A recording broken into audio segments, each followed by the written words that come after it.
சந்தோஷமாயிருங்கள் என்று மறுபடியும் சொல்லியிருக்கேன். மனுஷர் புகழ் சார்ந்த குணம் எல்லா மனுஷருக்கும் சேர்ந்திருப்பதாக. கர்த்தர் சமீபமாய் இருக்கிறார். பிலிப்பியர் 4:4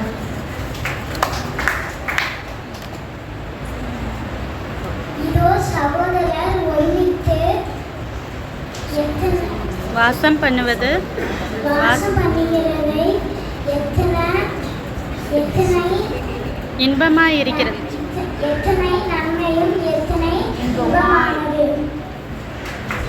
பிலிப்பியர் 4:5 கர்த்தருக்கு எப்பொழுதும் சந்தோஷமாயிருங்கள் என்று மறுபடியும் சொல்கிறேன். உங்கள் சார்ந்த குணம் எல்லாருக்கும் தெரிந்ததாக கர்த்தர் சந்தோஷமாயிருக்கிறார்.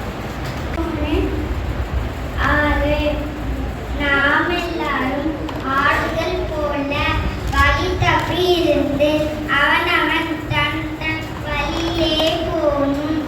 கர்த்தரோ நம் எல்லா